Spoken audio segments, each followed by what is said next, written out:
Thank you, Amanda. Is everyone doing well today? Good to see you. I'm here just before Shane for about 4 or 5 minutes just to do something a little bit different with you guys. I'm a comedian, I'm a corporate speaker. I also do a little bit of mind reading, a little bit of mentalism. I think there's no better people to do that on today than a security intelligence company. I want to see where you guys are at. I've studied communication psychology for a long time. I'm sort of like Darren Brown, only if he lived in a semi-detached house with his mum in West Belfast, okay? But it's good to see you all today. To kick things off, we're going to get straight into it. I need a volunteer from the audience. Now, I don't want anyone to think I know anybody here, so to do this fairly, I'm going to give you my car keys. Please don't steal it. We're in Craigavon. If you could just, I'll turn my back, pass the keys around the room as much as you like for 5 seconds. I'm going to count just whoever it lands on is going to be the volunteer. 5, 4, 3, please be careful, 2, 1, who we got? Come on up, whoever has it, bring my car keys, give it up for this man. No, I need those back, please. Alright, yeah, thank you. No, yours is a Peugeot, thank you. If you want to stand that way. No, coronavirus, thank you. And what's your name? Kevin. Everyone say hi, Kevin. Hey, Kevin, if you can talk into the microphone a little bit, I'll put this up for you here. Yeah, does this work? Go ahead, Kevin, give us a sound check. What are you going to sing for us, Kevin? 1, 2, 3. There we go. Take that show on the road, Kevin. So, Kevin, how do you think of yourself as someone who's persuaded? Do you think you're easily persuaded, or do you think it's hard to read your mind? You're probably going to change it, but I would say it's hard. Hard to read your mind. How are you with numbers? Are you a good mathematical person? No, this is the three there a minute ago, that's it. Oh, Kevin, this is perfect for you. Then I think it's good to do something with numbers and data, something that's different, because you are a security intelligence company and you're dealing with it every single day. So what I'm going to do is, Kevin, I'm going to give you, first off, I'm going to put my phone on airplane mode. Now, if any notifications come through, like in any apps, Kevin, just ignore them, especially if it's like Grinder or something like that. I know that's like a cooking app I have just in case anything comes up.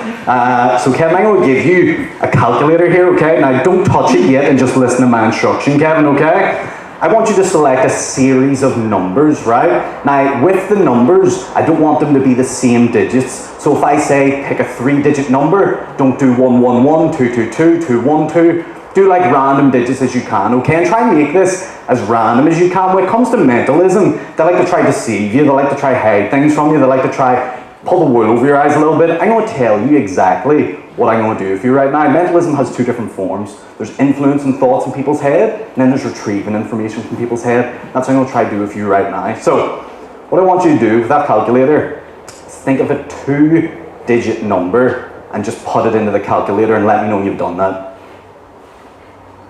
Say yeah? Yep. Yeah, good man, Kevin. You're really doing well with the input here, Kevin. Really you're really providing some razzmatazz here, Kevin. So you've got your 2-digit number sitting there, yeah? Yep. Okay, here's what I want you to do. And this is a number you've entirely made of your own choice, okay? You've just selected one number and it's 2 digits. Yep. You're not being influenced in any way. Nope. It is an entirely free choice, Kevin. It is. Good man, and for whatever reason you think that 5 influenced you in any way, you just feel free to change your mind, yeah? Yeah? So you've got the 2-digit number sitting. Can you multiply that? So hit multiply and multiply that by a 3-digit number and then hit equals for me so you'll have a new number.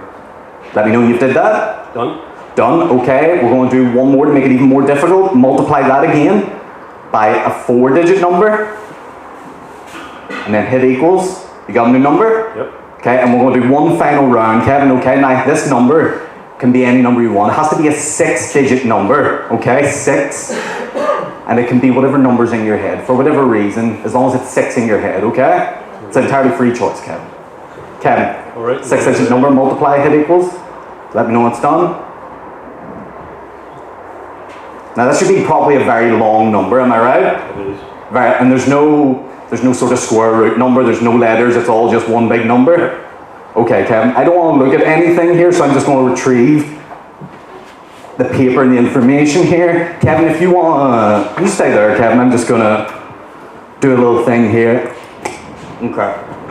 So, Kevin, I want to try and retrieve the number you have on that phone right now, okay? Now, to do that, I need to take some cues from you. So, could you do me a favor? Just in your head, not even in your head, look at the number for me, and while you're looking at the number, count to 10 just repeatedly out loud. 1, 2, 3, 4, 5, 6, 7, 8, 9, 10. Go ahead, Kevin. 1, 2, 3, 4, 5, 6, 7, 8, 9, 10.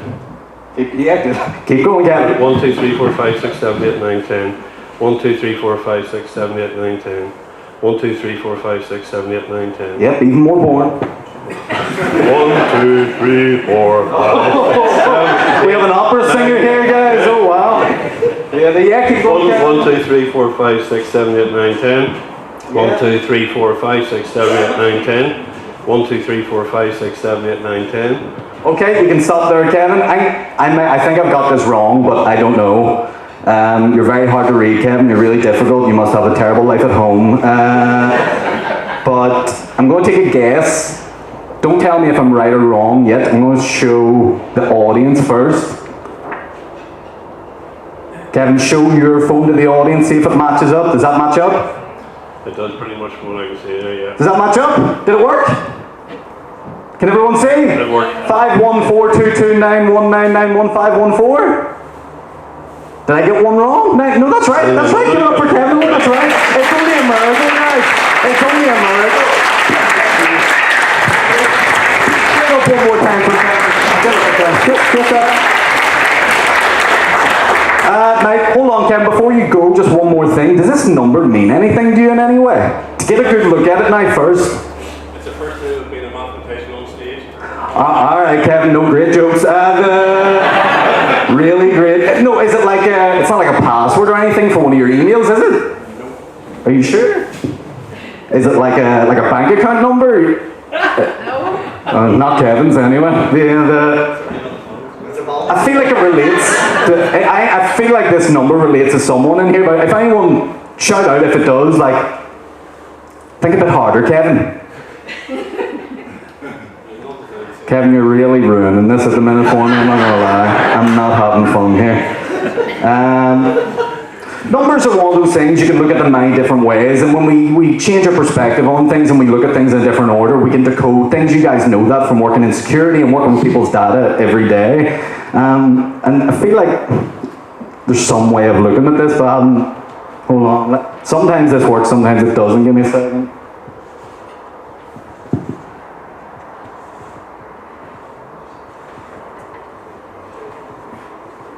Okay, hold on, I'm going to go to this mic here. Okay. Kevin, what is the fifth letter of the alphabet? F. Oh, good stuff, Kevin. Good education you've got yourself there. 14th letter? No idea. I'll help you out, Kevin. It's N. 22 is V, 9 is I, 19 is S, 9 is I, 15 is O, 14 is N, and that was from Kevin. Thank you very much, guys.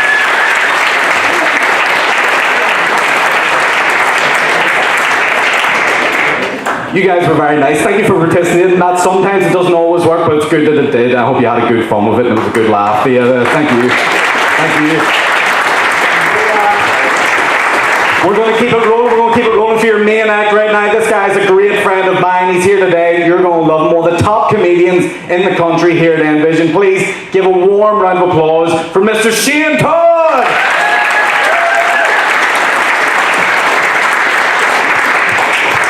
Guys, Aaron normally does stand-up. That's the first time I've seen him do that. And don't want to break the magic or whatever, but Kevin is Aaron's dad. They've been touring this act for 3-4 years now, so... He might be though. Yeah, guys, I feel like that's the last time Book a Magician won before me because he's done actual magic there and I just have jokes, you know. So, you know, but come on, guys, Thursday afternoon, Craig Allen, let's do this. I have always been passionate about security solution services. Always. So this is a dream come true for me to be here in Craig Allen on Thursday, you know. So, no, seriously, guys. Yeah, appreciate being here.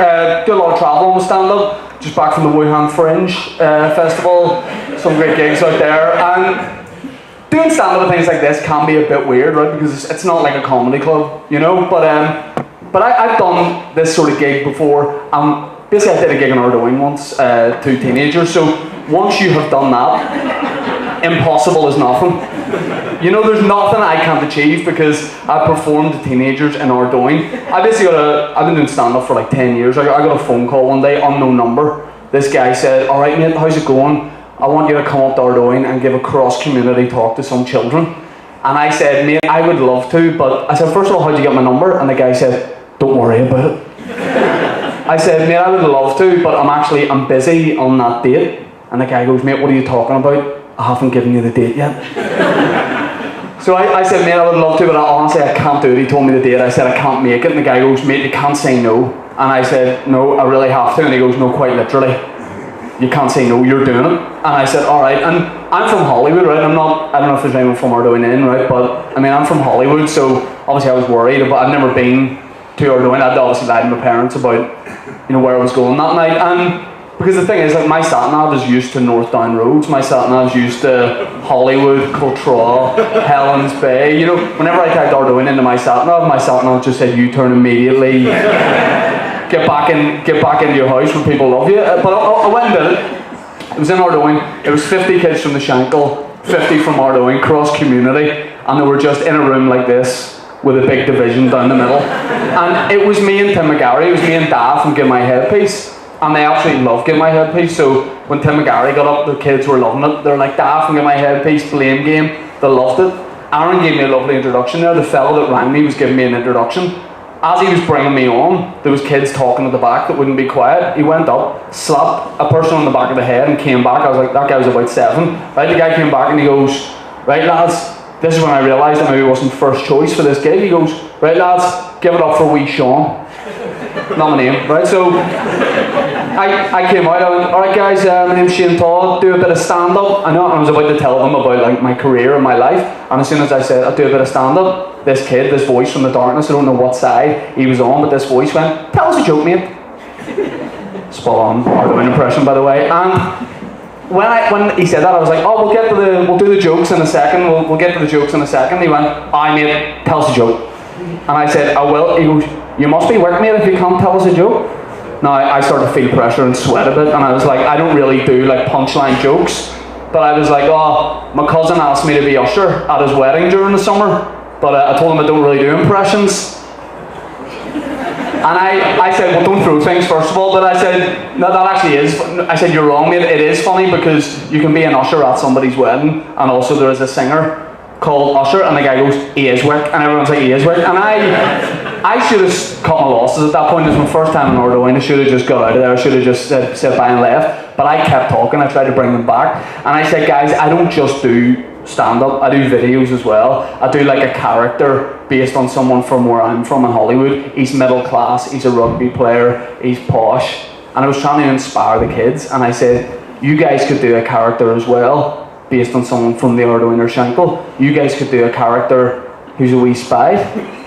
I panicked, I didn't mean to say it, and sweat started to roll down my back, and I was like, "Oh no," and there was just a moment of silence, and then the kid who asked me to tell a joke went, "What's a spag, mate?" And it was at that point I realised they don't use that, they say smick, right, for, like you would say a chav, or someone from Portadown, so I said, although the council are in, so I apologise for me for things, but, no, they know, but I started panicking. I was like, "You be a spy?" And he went, "What's a spy, mate?" And that was at that point I was like, how do I get out of here alive? But at the same time answer that, you know what I mean? When they were like, "What's a spy?" How do I answer it without just going, "Everyone here but me"? And I'm not saying me and Tim McGarry ended the troubles that night. I'm not saying cross community event. I'm not saying we ended the troubles, but it was the first time in a long time that both sides came together in the room in agreement that I should immediately leave. They're going to kneecap me, so you do your bit, you know what I mean? You do your bit. And I'm from Hollywood. Hollywood's a great town. You got Jamie Dornan, the actor, Rory McIlroy, the golfer, myself, 3 guys doing equally well for themselves, and it's a great time. I mean, I love Hollywood, but I like traveling as well. I was in America doing some gigs recently.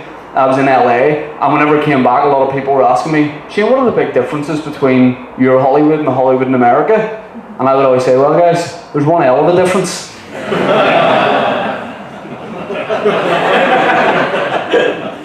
you know what I'm saying, Kevin? One hell of a difference. Like one hell of a difference, or one L but spelled, because Kevin, I don't know if you know this, but my Hollywood 1L and the one in America 2, so one hell of a. Kevin, I don't think you get it. What I'm saying is, one, you get it. May I explain it? Will you explain it to Kevin? But like travel and stand-up is travel stand-up's great. Although we have bizarre accents, you know what I mean. So people always, when I'm away, people want to talk to you about your accent. And whenever I was in America, this guy came up to me and he said, "Oh my God, are you Irish?" I was just talking to my friend, and I said, "It's complicated, but you know, for the purposes of this," I was like, "Yeah, you know, there could be multiple answers to this, but like to make it easier, I was like, yes." And this random barman was like, "Oh my God, that's amazing." He said, "I don't know if any of you guys have experienced this traveling," but he said, "That's amazing." He goes, "I am actually 100%, 58%, 1/4, 9/10 Irish myself in a full American accent." And I was like, "All right," because you humour people when they say that. I was like, "Oh, you mate, yeah, nice one." I said, "Whereabouts your family from?" He said, "Well, I don't know this, but do you know Mary?" And I said, "Tell me more." And he went, "No, Mary from County Down." He goes, "She's from County Down." And I was raging, right? I was like, "You can't do that.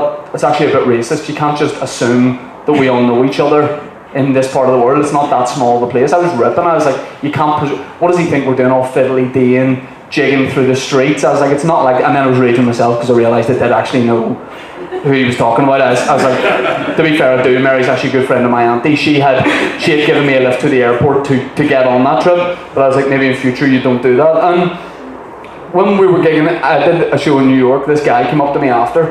By the way, I thought it was amazing doing a show in New York, but it was mainly just 8 people from home that were on a shopping trip that had decided to come. You know what I mean? There's a room about this size, just 8 people with loads of shopping bags, and the guy's like, "May as well come and see you, mate." And I did this gig, and this guy came up to me after, and I was buzzing. I just done a gig in New York. This guy came up to me after, and he said, "Mate, just want to shake your hand, say great job. Great to see a fella from home doing it across the world." You know what I mean? A lot of respect for that. And I was buzzing. I was like, "Mate, thank you." And I got a bit emotional. I was like, "Really appreciate that. Appreciate you coming to the show. Glad you enjoyed it." And the guy, just before he left, he went, "Mate, this is a weird one, but if my mate, are you flying back to Belfast soon?" I was like, "Yeah, I'm on tomorrow night flying back." He goes, "Would you be able to do me a favour, mate? This is how you know Northern Ireland's too small." He goes, "My mate was over visiting me a couple of months ago, and he left a couple of t-shirts in my house. If I gave you his number, could you take them back for me and meet him in the airport, and he can get them off you?"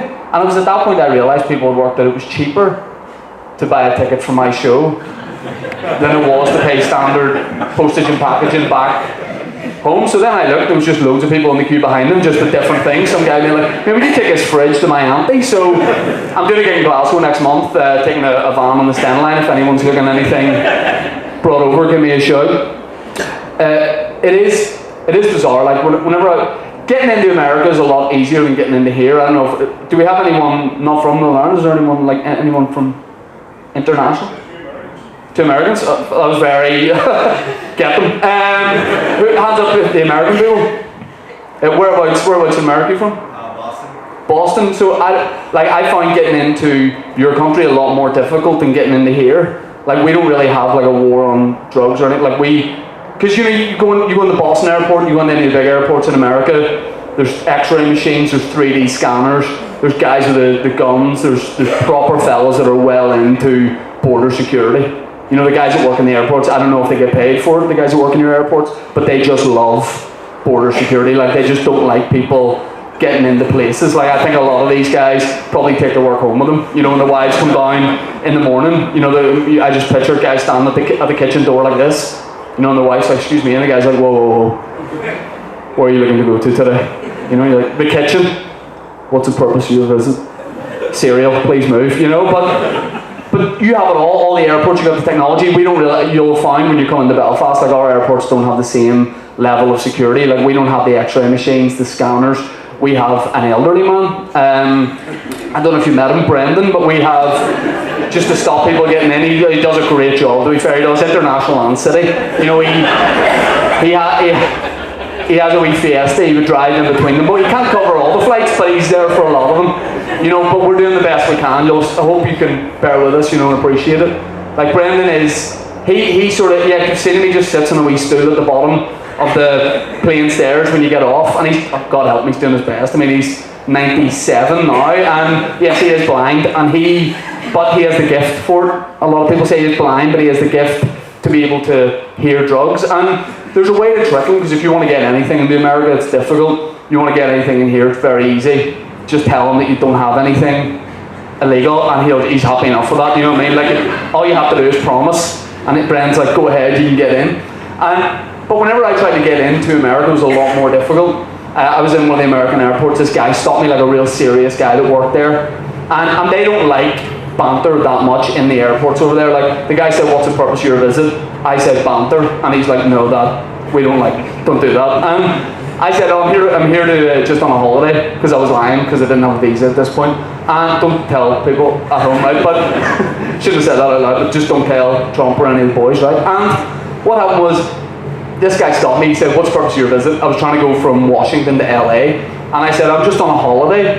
And the guy said, well, tell me a bit more about your occupation, what do you do? I'm in to say comedian. I said, oh, jokes? And the guy went, jokes isn't a job. And I said, okay, I do stand up. The guy pulled me into a side room, interrogation, 3-4 hours. You know, he thought I was like illegally trying to come into the country. And this was a real intense guy. He was talking about deporting me and stuff, so I was terrified, like my heart was pounding. I was starting to sweat. I couldn't think of what to say to him. I was lying a lot, basically. And eventually this guy said to me, this like really serious American border guard said to me, Mr. Todd, I'll be back in 2 seconds. And he went into a different room, came back. Now I thought I'm going to be kicked out of the country at this point. He came back and he said, Mr. Todd, you're free to leave. So I was allowed to go back into America, and I said, thank God. On my way out, I said, can I ask why all of a sudden I'm allowed to leave now? And the guy said, yes, well, when you told me you were a stand-up comedian, I went next door and I typed your name into YouTube and watched some of your stand-up. So I thought, like, oh, I've got a bit of a fan here. I was enjoying it because he's American. I didn't know if he would get my jokes, but he obviously loved it. And I went for a high five. I was like, appreciate it. And the guy, like, you know how serious your border guards are. Like, the guy looked at me and he said, Mr. Todd, as a result of seeing your stand-up, I'm satisfied you wouldn't be coming into the United States of America to seek any form of paid work. I was absolute, like, I was shaking, you know what I mean? I was shaking. And it just didn't get better from there. Like, from there, I eventually get into America, and I'm not like, I'm worried about, like, am I suspicious to people? I go into a Starbucks because I need a cup of tea. You know what I mean? Because that's what we do. You know what I mean? I was there at a party, I was there with some mates, but I needed a wee tea just to settle myself. You know, so I go to this Starbucks, and it's busier than any of our coffee shops here. It's busy, it's rush hour, there's loads of people there. It's my turn in the queue. Now, I'm worried that people don't really get my accent when I travel, but I decide I'll speak slow, so I get up to the counter at the Starbucks, and the fellow working there says, how can I help you today? And I said, hi, could I have a tea, please? And the guy said, oh, what? And I said, sorry, I speak very fast. Could I have a cup of tea? And the guy said, buddy, I got no idea what you're saying right now. And I said, that's mental, because all I'm saying is, tea?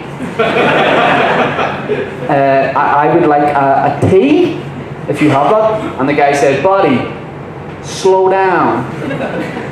I said, okay. Tea? Tea? He's looking at me, he's not getting it. There's loads of people behind me in the queue, so I start sweating at this point, right? I'm like, oh no, I don't know what's going to happen here. I'm looking for help, because I think maybe there's something wrong with this guy. I don't know if he's on a work scheme or something. So I'm like, tea? He doesn't get it. I turn around, all these American people behind me.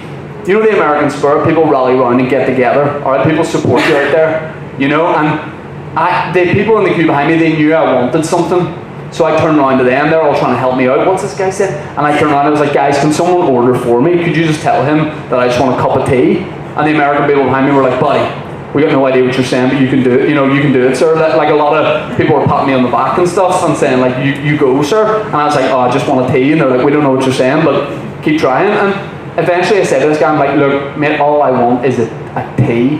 He put his hand up to my face and he said, bear with me 1 second. Ricardo! I was like, why is this now a two-man job? Who's Ricardo? And this Hispanic type guy worked there, comes out from the back. It's clearly his job to translate the foreign languages. Bear in mind, I'm in America and English is my first language, right? I am fluent. And this guy comes out and he's raging. So the first guy disappears, he's shaking his head. Ricardo comes out and he's raging. He has to deal with all the foreign languages all day, every day. People coming in trying to order a cappuccino in Latin. You know what I mean? And it's my turn in the queue. Ricardo comes out and he says, what you want, man?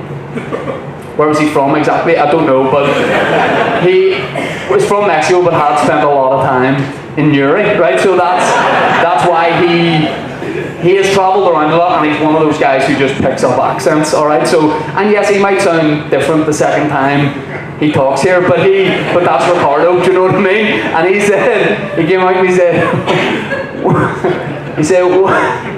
what do you want, man? And I said, are you the same guy? He said, yes. And I said, Ricardo, I don't know what that guy's problem was. Bear in mind, there's 50 people behind me now in the queue. I said, could I just have a cup of tea?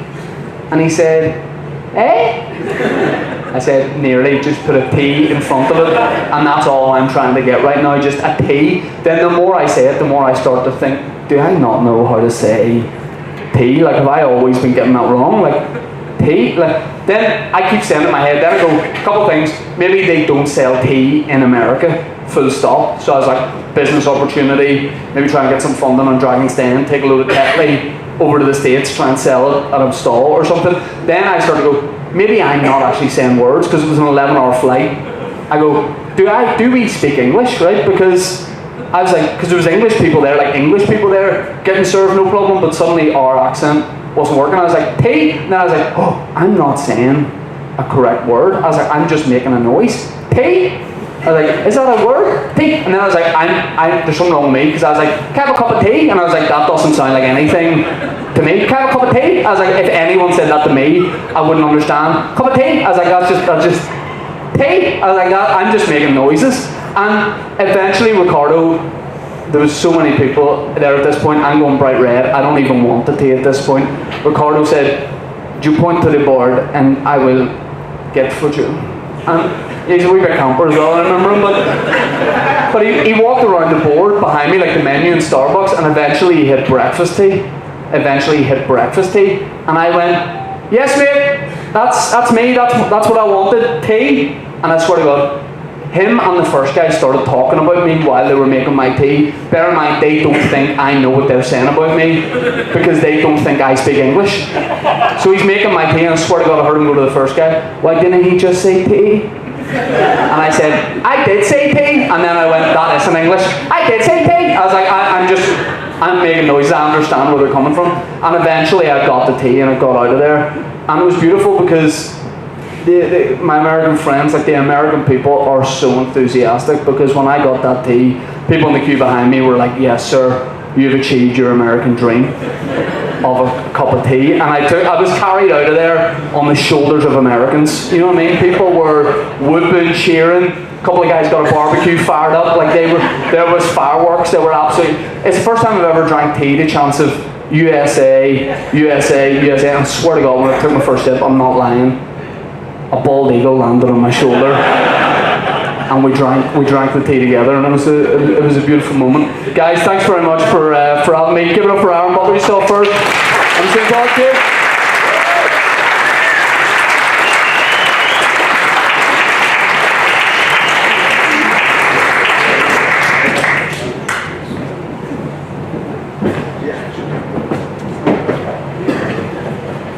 Guys, thanks very much.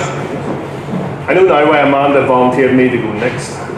She's wicked that way, to be honest with you. Anybody who knows Amanda knows she's got a very feisty sort of spirit, and making me go after these two guys just really isn't fair. So, but thank you very much. Really appreciate it, and I'm sure everybody else really enjoyed that as well. So, once again, thanks very much. And tea and coffee's out. So, yes, I'm going to really bore you now, so does this work, guys? Graham, you have to come to the front. Graham said he wasn't going to come to the front or speak. He's a quiet man with Envision. Can you come up here? Let's go, Graham! Come on!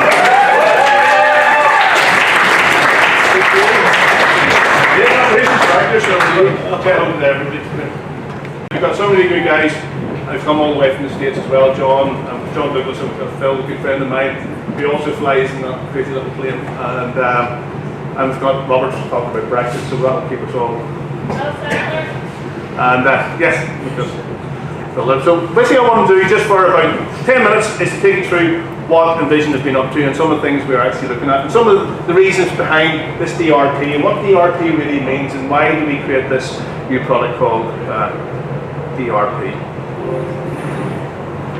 So basically, Envision was started back in September 2011. Okay, it was one of those days I came out of multinationals and government service, and I had a phone, a desk, and a laptop, and it was one of those surreal moments where you sort of go, "What have I done?" And Graham was actually one of our first employees. He worked with me in the past as well. And those first few years were interesting, and the business has grown. We've got people who've been here from the start. Amanda came, well, you can't hear the back. Amanda came probably about 4 years ago, and it's really her vision that has today, because we like to sneak under the radar. We sort of kept things quiet. We went about our little business, doing what we thought we did best. And when Amanda joined us, she says, "This is not right. We don't know who you are." And she really has transformed the marketing behind Envision and really put us on the map. One of the big highlights for the business was back in 2016 when we built the ARC. So this was Alarm Receiving Centre. People really get confused when you say you're building an ARC. So it was built in March 2016. It was certified. It was the second one in the UK to the European standard. And that was a massive sea change to the business. Tom Wilson, who owns this park and set up FG Wilson, and for anybody from out of Northern Ireland doesn't know, Tom was probably one of the UK's main entrepreneurs, and he created a company called FG Wilson's. And he was the guy who helped form this business with me. Bought Tom out back in 2017, and things sort of snowballed from then. And the ARC was the big thing behind that, because that was the main thing that really changed the business. And then we've got Phil here. Phil's here from USA in our Boston office, and we created Boston office back in 2018, and that was another big change.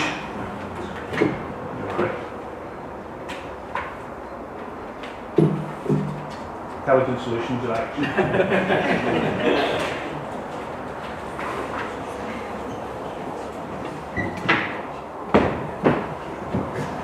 And then fundamental to some of the development we have done has been the HS2 contract, and we'll touch a wee bit that in a minute, where it's really been the catalyst that's driven this business in the last 18 months as well. So that's been fantastic, with some people represented here today on that.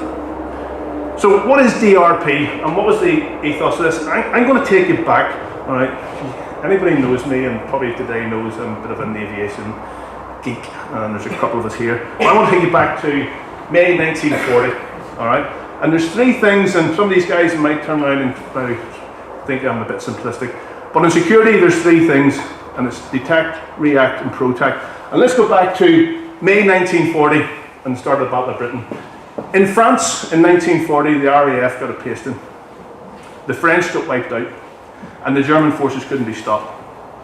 What changed between May 1940 and September 1940?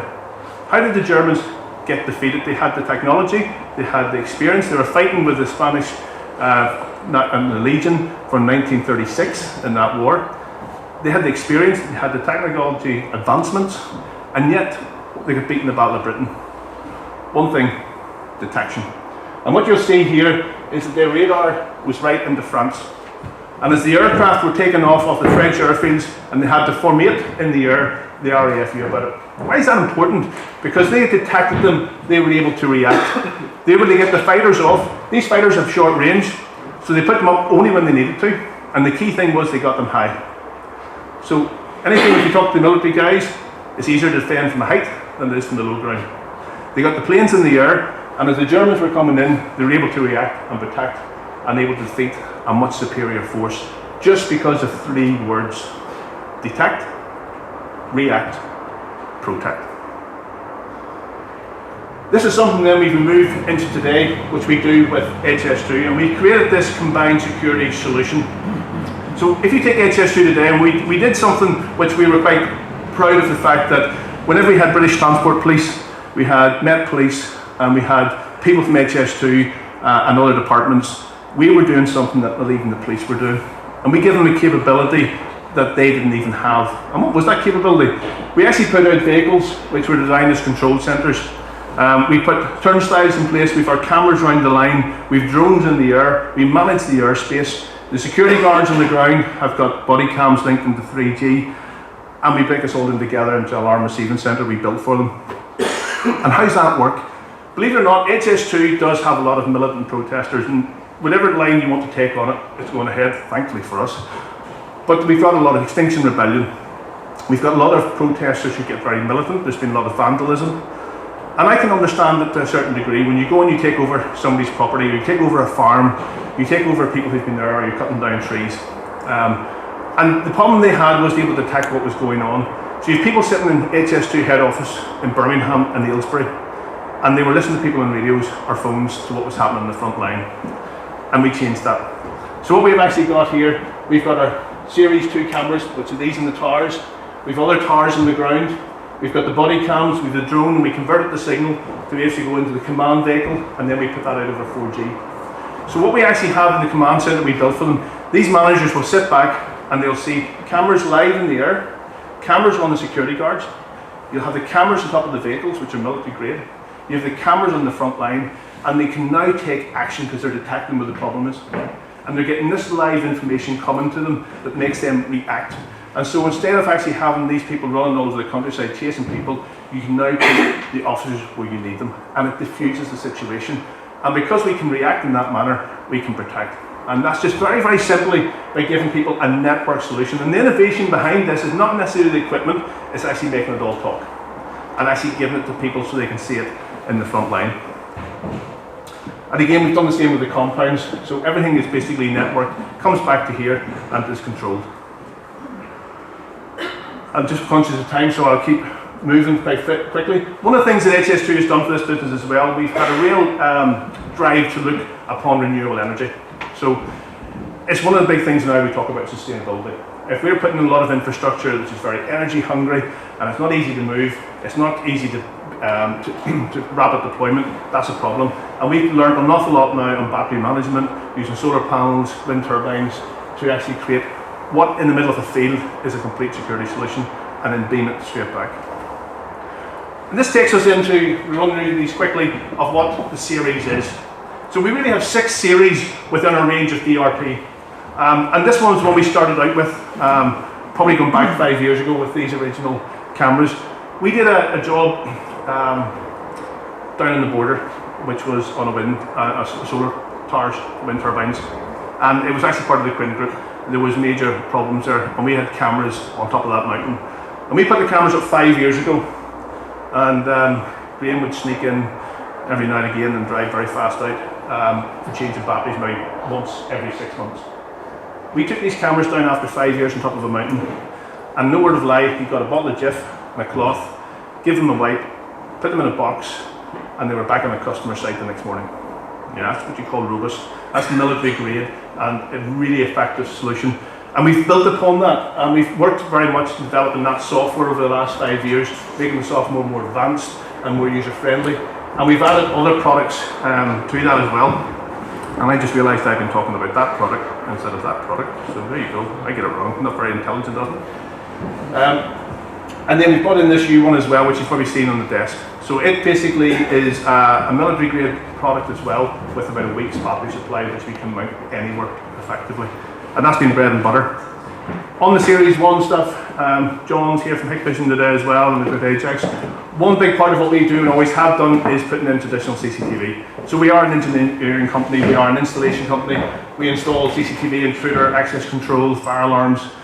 We maintain them. We've got the service teams here today, and the preventative maintenance teams, and that's a main core part of the business. This is the one we're exceptionally proud of today, which is this huge child of ours, these eco towers. As we said earlier on when we launched it, this is a 2-year battery life, fully self-contained, 360-degree view, and we can actually get all the information coming from these towers on a management information system, so we know exactly how many activations are coming through. We've got a siren we can deploy to deter people. And you may say, where are you going to use those? We've got the car company, Trust 4, represented here today as well. And they have a lot of compounds. Big problem that you have in the car trade is where do you store all the cars before you sell them. And generally they're in compounds, they're in fields, you've no infrastructure, you've no power, you've no data. And these systems here allow us to protect those type of products. We have farms as well, and the first 2 are going out on the farms next week. So construction sites, especially at the very start, they have no way of actually protecting sites. The mega tower we couldn't get here because of the virus he was joking about earlier on, and we really couldn't get it for some of the components, and that's going to be a real challenge for a lot of companies in the next few years. But the mega tower is really a mega tower. It's probably the biggest. We just lost all feed now. See, intelligence. But the mega tower. The mega tower is basically a completely different animal. It's got 8 big panels on it. It actually provides power to indefinite, effectively, with the battery packs that we have. And also we can actually provide power to the construction guys on site. So they don't actually have to bring power on site. They can actually plug in their tools straight into the device. There's also lights on that as well. One of the big things in construction is actually working at night time. And we actually can provide 4 200-watt LED lights in that system as well. It is quite a sophisticated piece of equipment.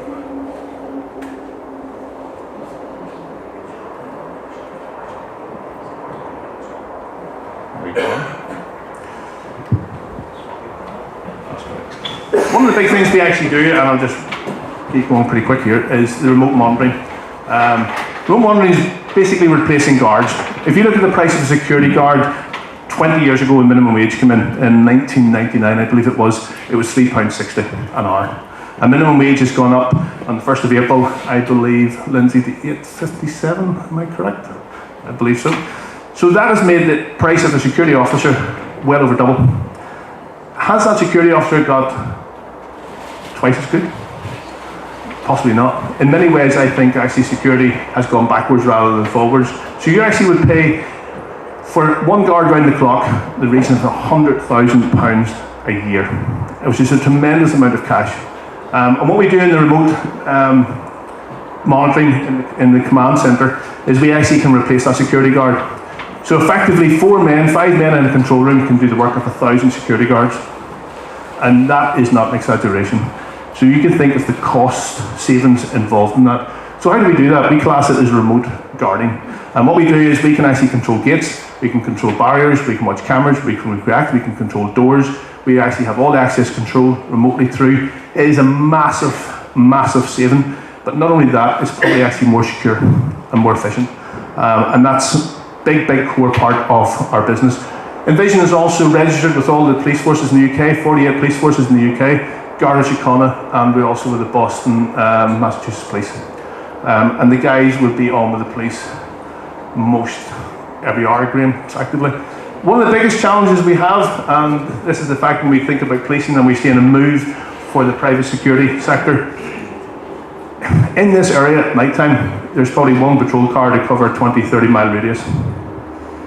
When you make a 999 call, you hope you're making the first call, because that vehicle's going to take a while to get to you.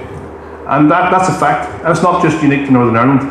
We're finding this right across. Apart from possibly Met Police, we're getting most of the funding.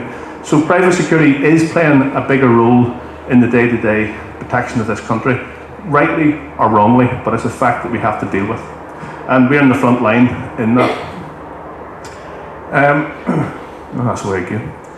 One of the other things we've actually done is also introduce turnstiles. Now, what we've done with the turnstiles into construction is to control entrance to the sites. And again, a very simple tool, but it's the software that drives that. So if you actually get on site and you need a CSR card to get on site if it's out of date, you take your biometrics and it will not let you in if it's out of date. If you haven't done the health and safety, it will not let you in.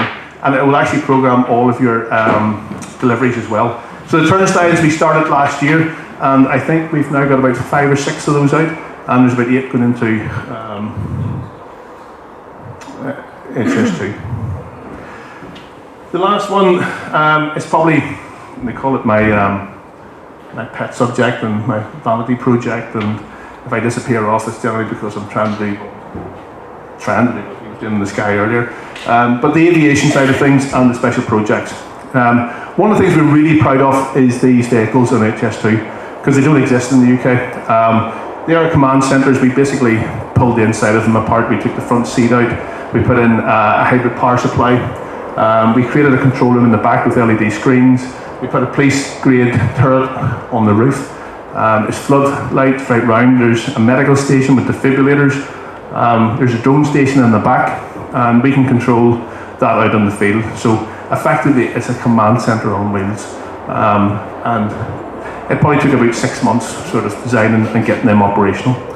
The aircraft is not for the UK market. It's very much something that's going to be for third world sort of applications. But consider this, that little aircraft you saw flying today, £200,000, which will do something that a police helicopter barely is able to do at 8 million. All right? You've seen how quiet, you heard how quiet it was. All right? He won't be operating at that height. He'll be operating at 2,000-3,000 feet. You won't see him, and you won't hear him. Especially if he's downwind from you as well, so the noise will be blown away from you. And he'll have a camera on you, and he'll be beaming that back over 100 kilometres in any direction to a ground station. And effectively, in Craigavon, of all places, we can actually watch a camera in Colombia, or in Africa, or in the Middle East, in pretty much real time. Now, that's a capability that's unreal for £200,000. I know that there's forces out there buying Jeeps at bigger cost than that. And the other good thing as well, even though he was hurling around the sky, he was burning 14 litres of unleaded. Even the most economical car that got here today was not burning 14 litres of unleaded. So exceptionally cheap to operate, and just a fantastic little platform that can do a lot of good missions. Not only can it spy on you, but we can put other devices in there that can be mobile phone repeaters. So if we go into disaster zones, we can actually put a cell tower in the aircraft and allow people to get signal. So that's the type of things that Envision are involved with. So we're very proud of this whole DRP series. I think it might be me moving around the stage actually. And hopefully there's something today you've seen of interest. If there is something you want to speak to, the team are more knowledgeable than me, and they will help you out. So in summary, we're delighted you're here, but what is Envision? Envision is a bespoke risk mitigation security technology company. Bit of a mouthful, but effectively we do the A to Z.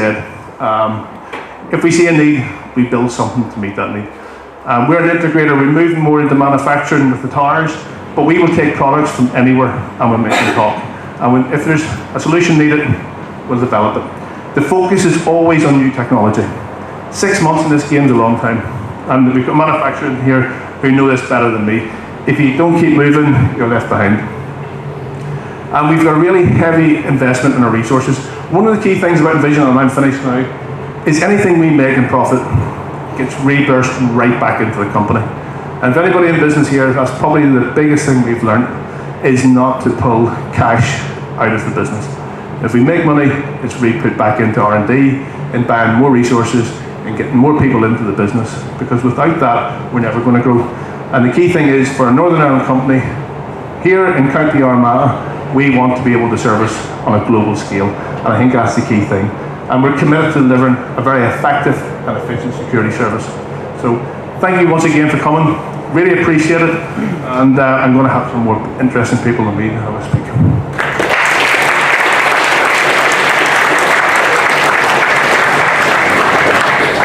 I want to bring to the stage now a guy who we're very, very fond of here. He's been in the aircraft a few times. I'm going to bring John Super up, and it's brilliant to have John all the way from the good old US of A. John, are you using the laptop or just off the back? Yeah, I can put it on here. Good afternoon. Whoa.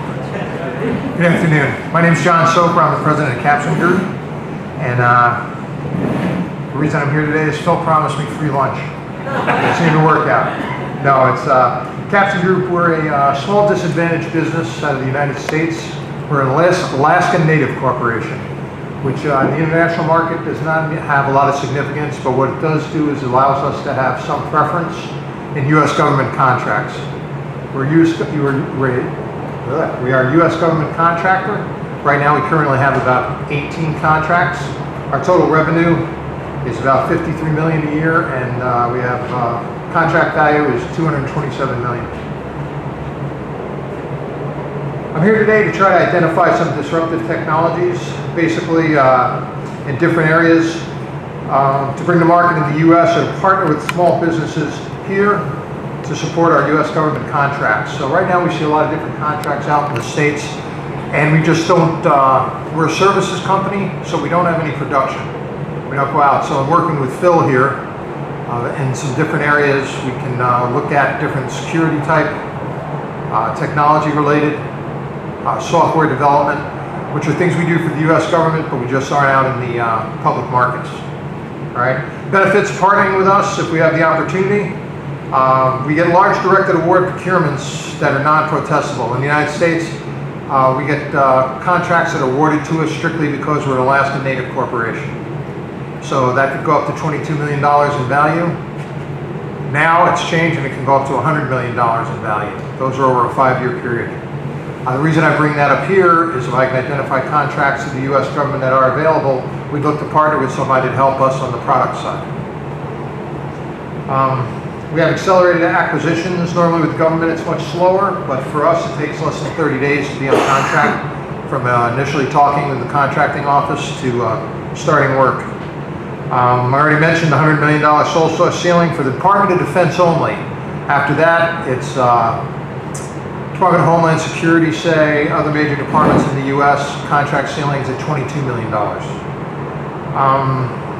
We have access to small businesses internationally trying to do new things with technology. There are different programs out there, and you can look on the web. I do have the information and briefings and one sheets back in the desk in the office if somebody would like it.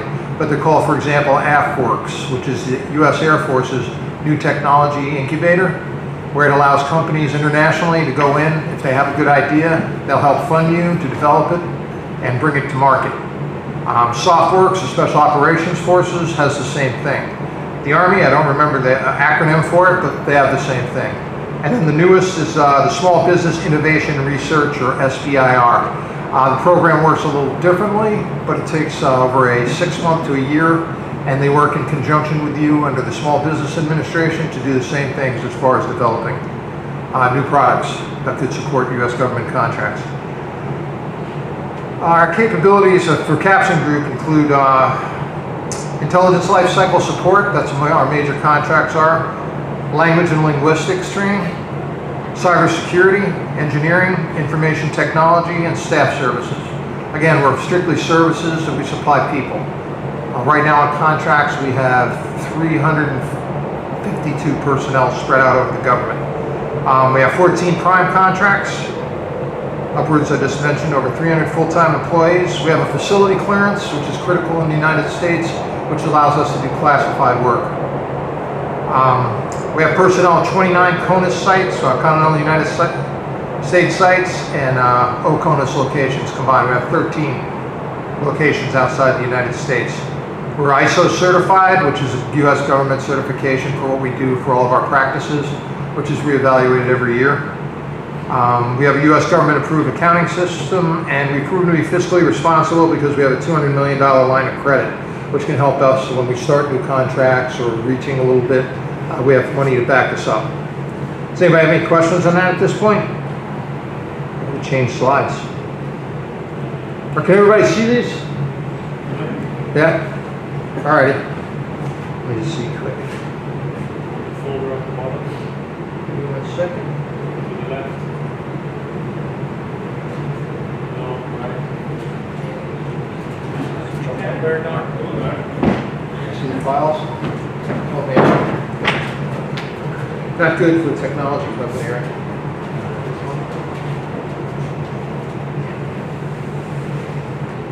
Okay. Got it. Thank you very much.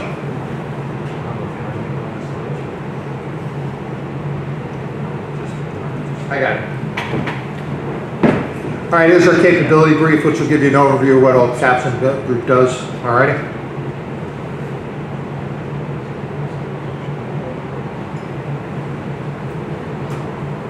All right, I don't have it. Just hit it down now. Just hold it. Press it.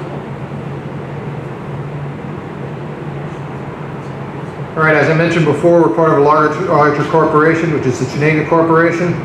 Because it's an Alaska Native corporation, the U.S. government, again, does different things for them. It's 100% tribally owned.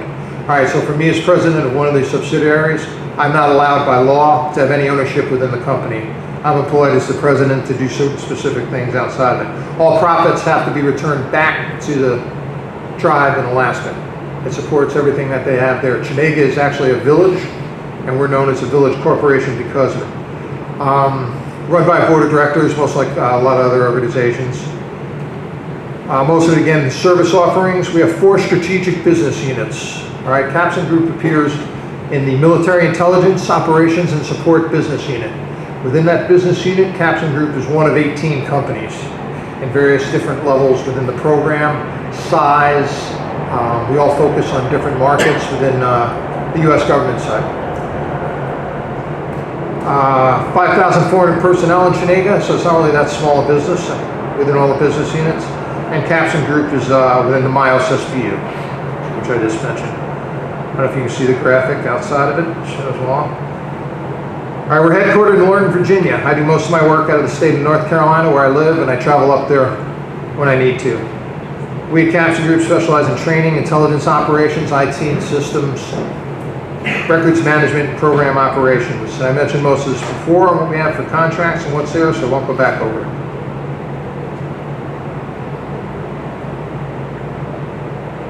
Okay, the support we get out of the business unit. Our structure is kind of unique because within Capson Group itself, we have a total, including myself, of 8 personnel.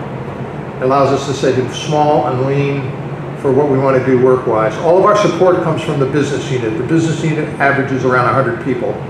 Within that, I can draw off of what I need for finance, marketing, security, all the standard practices that a large company would need. They're all nested within MIOS business unit, and then out of profits and revenue, we pay a percentage of that for costs and services throughout the year. So marketing, admin, procurement, contracts, HR, security, finance, and business development. So it's kind of a unique setup for what we have. 50% of our employees all are required to have TS clearances for the type of contracts we have. 50% of them are veterans outside right now. And we have very experienced people because of what we can do and what we can draw off of. So within those 18 companies within the business unit, should I need other past performance, say, what we do business-wise, it's all contained in there and I can draw off it.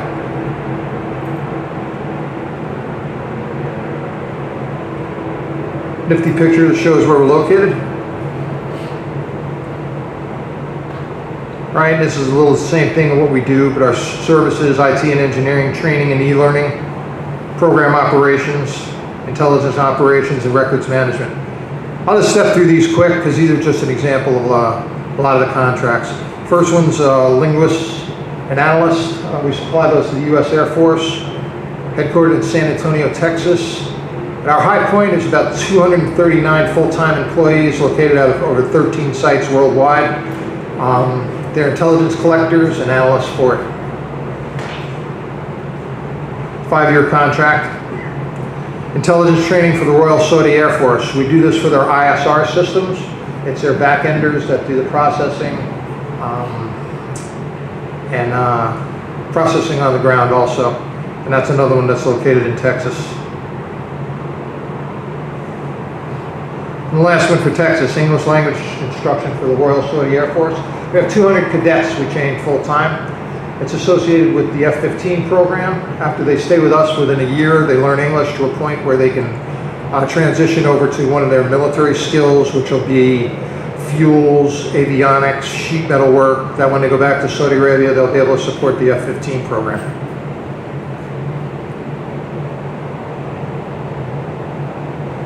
Engineering Technical and Management Services. This is another U.S. Air Force contract. They work with AFCENT and covers most of their overseas deployments right now in the Middle East. We support those. Immigration and Customs Enforcement. This is a good one. We teach what's called referred to as detention Spanish to ICE agents at their headquarters down in Georgia. RMI, Development and Sustainment. This has been a very successful program for us with the U.S. Navy. And we do software development as we're transitioning over what was their original safety program for aviation. We started with, and it'll cover the rest of the Navy systems and eventually the Marine Corps. about 172 ships, I believe it is, 8 major bases, and they have 3 legacy systems where we're transferring all the data over and combining it and moving it all into the cloud. Some of the software and background of the systems runs back to 1952, so it's a considerable amount of information. It's been going really well. Navy Maritime Maintenance Enterprise Solutions, similar to the same thing, but we support their new maintenance programs. Again, rewriting software and moving it to the cloud for them to be more effective. Computer Management and Help Desk, this supports what the government refers to SWIFT-PAC, which is Pacific Fleet, a nuclear facility actually, out in Washington for submarines. We help them there with their software and help desk operations. Information Management, outside IT, this is for the Navy Medical Research Center, which is outside of Washington, D.C., where they do a lot of work with funny different disease controls and biological weapons. Corporate application support, project interim requirements. Basically, we're supporting their enterprise outside of it. And this is for the National Geospatial Agency. It's a large program. As they're transitioning into much larger systems, they do it on a regular, over a 5-year program. It's a very large agency, and we're doing the basic support, identifying the shortfalls and what they have for current software, and then we'll manage the contract that they transition to all the support for in the agency.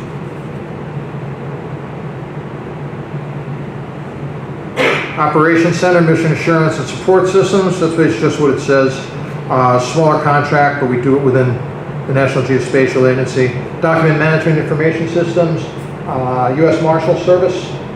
A lot of agencies that held paper for a long time, upwards of 50,000 documents. They're trying to transfer them digitally, and it's presented a problem within the U.S. government in a lot of different areas. So they contracted out. J3 is for the National Guard, and we do analysis and administrative services for some of their specialized intelligence programs. Diplomatic pouch and mail. This one's kind of interesting. For the State Department, they have a facility that is as large as one of the, a very large U.S. Postal Service warehouse where they transition all the mail throughout the United States. It goes out worldwide. The State Department has their own sealed one. Inside that, they do all the things with mail, pouches, everything that goes to government facilities overseas that include embassies. But they also have a secure biological room within that facility. They also have a secure nuclear test facility inside there, and clean rooms, and a couple other kind of unique parts of it. And that's just because they get mail at a threat level constantly, not constantly, but fairly regularly. And they have to have a means to secure it. So that's where, I don't know, in the news recently, letters with anthrax spores, other things like that, they were detected there. Immediately moved out, and they have a system in place to take care of it. We have 23 people, I believe, that work there and take care of the work. Okay. In closing, these are just some of the reasons that why Caption Group, or should you have the opportunity or want to try to get into the markets in the United States. Value is what we offer. Leadership, I have other people who do that for me.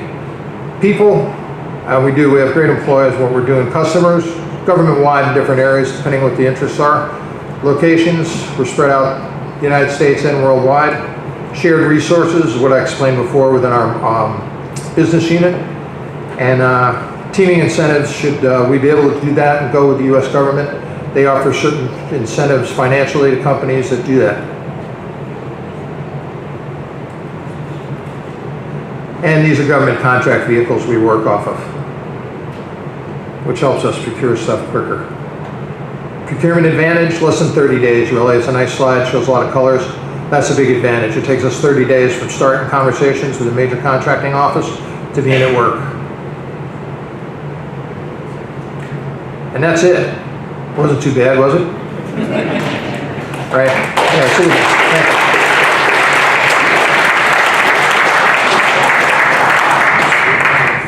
Okay, so I think JD's done a really good job of explaining the nature of Chenega. But what I'd be really interested to see, how many people in this room have ever heard of Chenega before they came here today? I would imagine it's, well, One or two. Okay, so that doesn't surprise me. So I am president of Chenega International, and basically everything that JD said, I don't get access to. So he is a sister company within MEOS, which is the Military Intelligence Operations Support part of Chenega, and he is really focused on federal US government stuff. And I would say that Chenega's portfolio, which turns about $1 billion a year, I would say that 90%, JD, if you'd agree, is all federal government stuff.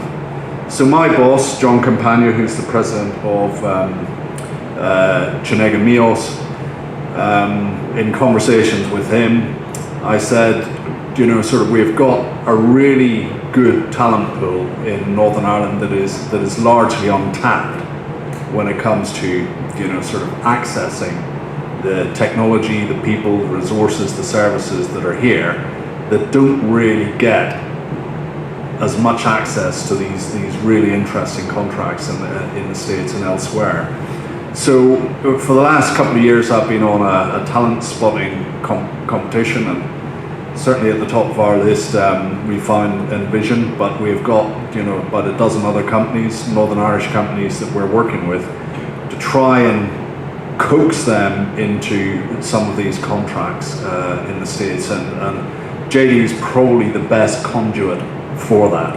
And so if there's anybody here that's running their own companies or have got access to technologies or technology solutions that think might be of interest, please do make yourself known to us. We've got a table inside. Just come and have a chat. So Chenega International, we're based here, so we've got a letterbox office in Belfast. We are intending to set up here on a more permanent basis. We're already embedded with Ulster University, so we're already delivering online university accredited courses, mostly related to intelligence type stuff, OSINT, human resources, dark web, blockchain, and that sort of thing. So if you fancy doing a little bit of extra education, I do recommend those courses highly. And Yvonne is just sitting over here. She can put her hand up. You can speak to her to get access to those courses. The second thing that we do is we offer something called the Chenega Citadel, and this is technical solutions. Sometimes it might be a single technology. For example, the A32 Seeker. For example, we're looking at a potential opportunity in Southeast Asia for that capability, where we will provide the conduit towards the contracting body, and we will help effect that sale. But Citadel is more than that. For me, Citadel is all about taking maybe 3 or 4 different technologies, retro-engineering them, and making them into an holistic capability. So for example, access control with surveillance, with aerial surveillance, with biometrics, then suddenly that becomes a Citadel offering. And I won't bore you now with all of that, but you can come and have a chat with us later. And the second thing is that we're offering what I call a cyber solution, but really, I've never really understood the term cyber, because you ask 100 people in the room what they mean is what is meant by cyber, you get 100 different answers. Is it your firewall? Is it training? Is it auditing? Is it sort of how you deal with insider threat, external threat? It's the complete spectrum of cyber is it is what you want it to be. So we're really specifically looking at sort of red team solutions, where we will parachute into different organizations and really assess what their training is like, sort of do a cyber audit on and make sure that the firewalls are working successfully. And these could be for high net worth individuals, organizations, legal, medical, etc. So we concentrate largely in the Middle East. That's my focus. So I do my fishing for all your great ideas here, and then I try to sell them into the market of the Middle East and the Far East. So just consider me as a bit of a Del Boy broker of all your cleverness. So that's what we do, but I think we do it quite well. And with JD's, the real sort of ace in the pack that he has got. He can get access to single source, non-compete contracts with the Department of the Defense, FEMA, and all of these organizations. And he's not competing for them, and these come up the pike towards him. And the only people that he's really got to compete with are other 8A companies, other sort of disadvantaged companies. It always really makes me laugh when the Americans talk about small disadvantaged company. This company's turning $1 billion a year. So you have to get into a very different mindset. You probably detected that I'm not American, sort of born and bred in Belfast, but I've been out of here. My wife, who's actually in English, has to tell me how to get around Belfast these days, because I get completely lost these days and I have no idea where I'm going. So thank goodness for sat-nav. So I've been out of the province for a very long time, and I've spent a lot of that time in the Middle East. So it's a market that I know and I understand. So please come up, make yourself known to us. Really like to get to know you, and where we in Chenega can help. And just to let you know that we're here to say, and we're really interested with what this little province has to offer on a larger stage, and doing what we can do to help. Okay, and I'll just leave you with one thing, and I think we've got a very good idea for a hydrogen project for Belfast. So just watch that space, and hopefully you'll see Chenega's name in lights in the near future. Okay, thank you very much.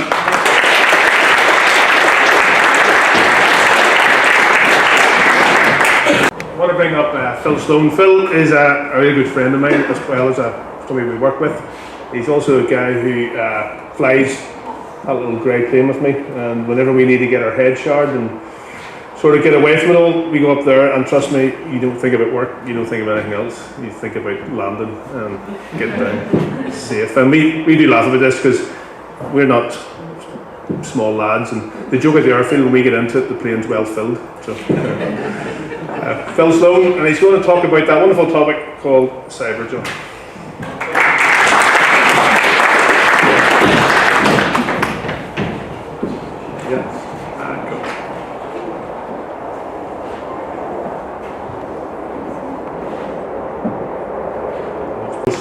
I'm a partner and co-founder in a local company called Ansec. We specialise in information and cybersecurity, ICT strategy and architecture, program project management, and digital forensics. Over the last sort of 27 years or so, I've been working in, my specialist area has been secure solution design, designing and implementing solutions to address a particular level of threat. So today I want to talk about cyber resilience. Can I just ask, out of all the folks in the audience, how many are involved in technology, security, information security, IT? Yeah, that's good. That's hopefully going to be at least interesting for some people that are here. This is only going to take about 10 or 15 minutes, so.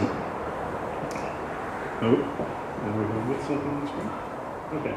So I've got 4 real objectives for today. One of them is to introduce the concept of cyber resilience. What is that? And you'll see I really touch on what John just mentioned about no single definition of what cyber is. I want to bring some of the guidance that's provided nationally to your attention, because I think it might be very interesting for your own organisations, and it'll be useful for you to kind of assess yourselves and where your cyber posture is at. I want to provide some background on the threat that exists today, and I want to provide some practical advice on what you can do about the cyber threat.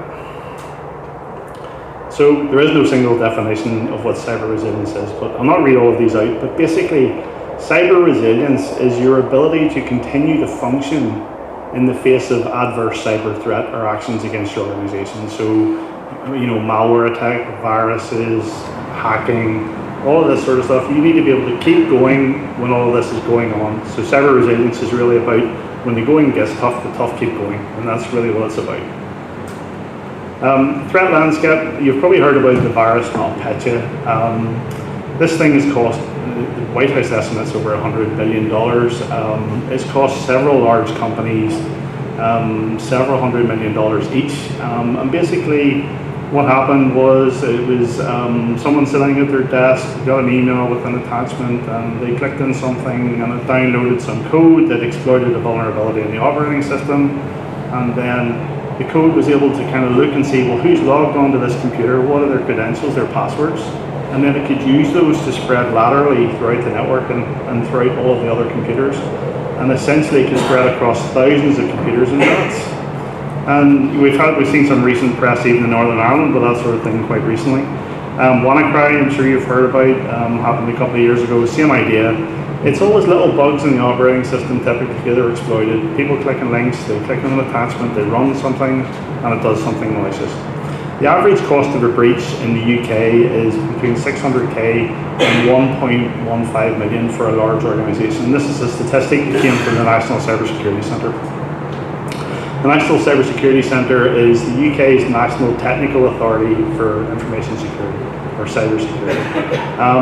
You've probably heard of GCHQ, Government Communications Headquarters, which is one of the UK's 3 intelligence agencies. Well, they have a department within that called the National Cybersecurity Centre, and they're the national technical authority. They provide guidance for all of the UK around cyber security, and as you'd expect, they really have their finger in the cyber pulse, and they provide some absolutely first-class public guidance for companies and departments and agencies to use in securing their systems. And so really what I want to do today is just kind of put that guidance on your radar. It's something you can go and look at, you can download. It's very applicable to all sorts of organizations. It's very practical. And there's also a toolkit they'll talk about called the Cyber Assessment Framework that you can use to evaluate where your companies are at in terms of cyber resilience. And it lists 39 indicators of good practice, and there are things you can say, well, am I partially compliant? Am I fully compliant? Is it not applicable? Have I not done it? And it helps you evaluate where you're at. So one of the points I'd like to make is that being connected to the internet and in today's connected world, connectivity and vulnerability go hand in hand. You can't be connected and not be attacked. You're probably being scanned hundreds of times every day, all the time. I certainly see it in our company. I call it shaking the door handles and rattling the windows. You see it happening quite a lot. We're being scanned remotely all the time. And to think that attack or compromise can be entirely prevented is just not true. It's inevitable. It's going to happen. So some level of breach is inevitable. There are various potential attackers. They range from cyber criminals who maybe have some financial gain, industrial competitors who want to seek some sort of advantage, foreign intelligence services who maybe are trying to gain an advantage for their nation states, hackers and hacktivists who have some sort of ideological or political agenda, and employees who may be disgruntled in some way. Capabilities, there's really 2 types of capabilities out there when it comes to the attackers. There's sort of commodity and bespoke, and commodity is this, if you like, the idea of off-the-shelf attack tools that are freely available on the internet, where you can use them to exploit vulnerabilities in given platforms. And that's kind of a spray thing, where what the attackers will do is they will just scan the entire internet looking for systems that have this vulnerability, and then they will compromise that, and they will try and move onward from there.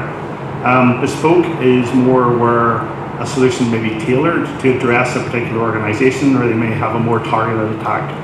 And attacks can be both targeted and non-targeted. One of the most common forms we see today is just emails with a malicious attachment, a Word document with a macro embedded, or a link that somebody clicks on and it downloads some malicious code and it does what it does. The attack chain, what that really looks like is there are really 4 key phases. And the first phase is survey or reconnaissance, where they scan your environment trying to find out more about you. They may look at your social media sites for your board of directors and your senior employees to try and find out more about the organization. They'll scan your systems, and that can help them work out what you have, what you're running, what operating system it is, what applications you're running, and then they can look for vulnerabilities in those to try and get a foothold in the organization. So once they've done that survey, the next thing is to deliver the attack, and that may be that email we talked about, the attachment, the clicking on a link. And then after that, it's really breach in effect. So breach is that getting a foothold within your environment, and then effect is to really achieve whatever their agenda is. That may be, you've seen the ransomware where it encrypts the data on your network and your drives and your shares, and they maybe want a payment in Bitcoin in order to decrypt your material. For others, it may just be purely malicious and the data is never coming back. It just really depends on the motivations of the attacker. So the threat isn't going away, it's actually getting worse. And this is the most recent report from the National Cybersecurity Centre on their incident trends. And these are the 5 key areas that they're seeing quite regularly in the UK in terms of the types of attacks they're seeing. So cloud services, and actually in the report it's Office 365. So they're seeing Office 365 being attacked an awful lot. And when you think about what you get there, if you get one single compromised account, you get the entire name and address book, you get access to email, you can send emails on behalf of someone within the organisation, you can appear to be a legitimate employee, and it's not hard to escalate from there. And if I could sort of emphasise one thing, if you have any of these cloud services, please use multi-factor authentication. Use the little apps that kind of ask you to prompt to allow connectivity, or the randomised numbers.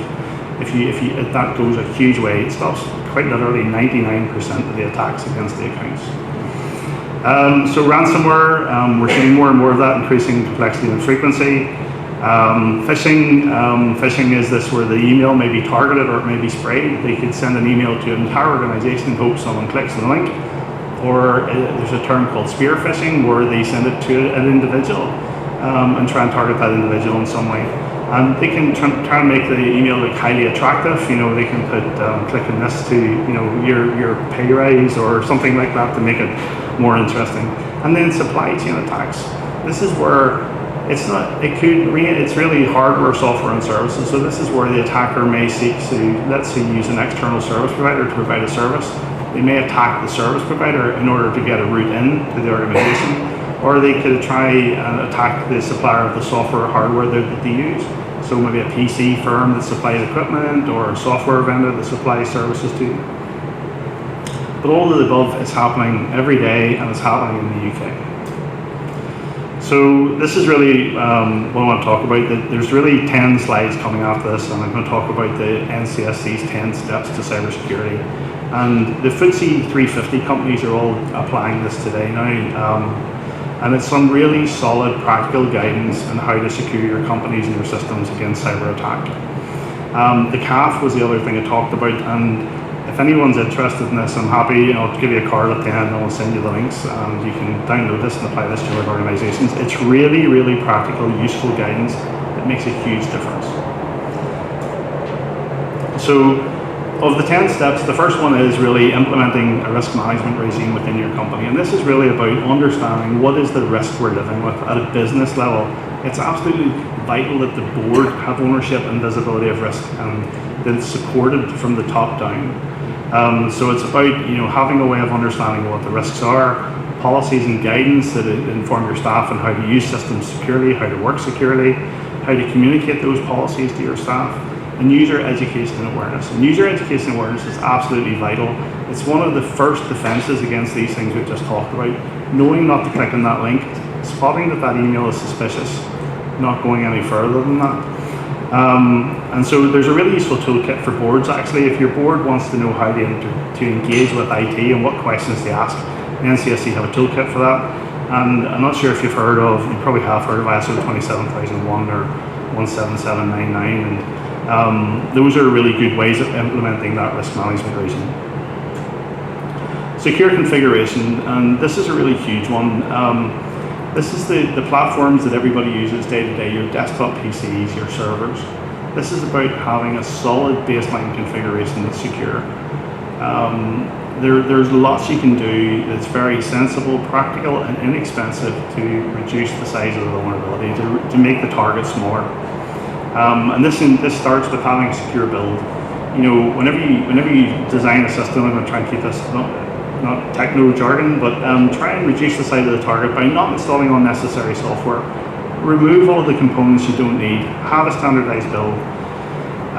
Ensure that you keep your systems up to date. Patch them regularly. Don't run old operating systems. Old operating systems like Windows Server 2008 and 2003 are a huge source of vulnerability. And they lead to compromises every single day because they're no longer supported. They no longer get patched for security vulnerabilities. If you do have legacy platforms, and most organizations do, you need to isolate them in some way. You need to kind of set them off to the side, firewall them off, put an access control list in front of them, but control the flow of communications to those boxes such that you reduce the size of the target. Firewalls on your systems are a very good way of doing this. When you think about it, when malware spreads and you've got, if you have an organization, say, with 500 users and 500 PCs, those PCs generally don't need to talk to each other. They shouldn't really have the ability to talk to each other. So let's switch that off, because if malware can't communicate, it can't infect. If malware can't execute, it can't infect.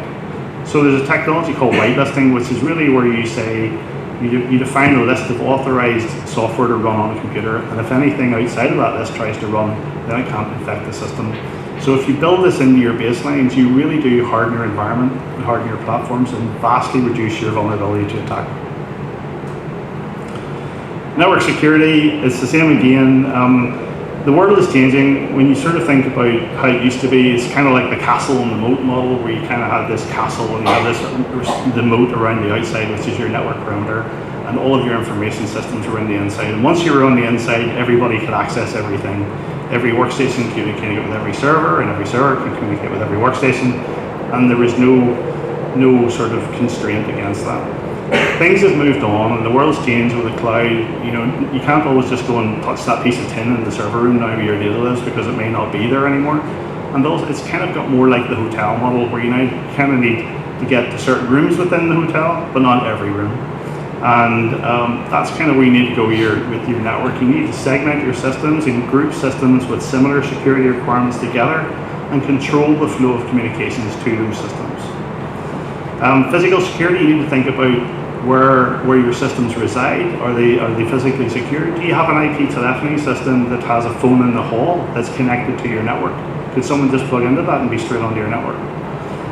Wireless security, really need to look and consider, how do we ensure that it's only corporate devices that can connect to our network, and not just anyone else who has access to the area or within range. And the key principle here is the principle of least privilege, making sure that users have the least privileges they need to do their job.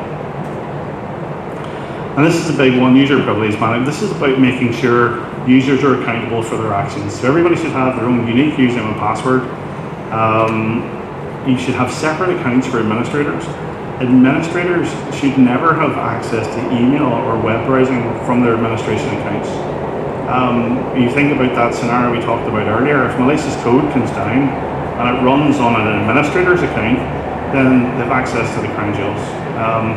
So it's absolutely crucial that you limit the number of administrator accounts, ensure they don't have internet access, ensure they don't have email access, and if possible, have a dedicated management environment, set that off to the side, and only allow management from those machines.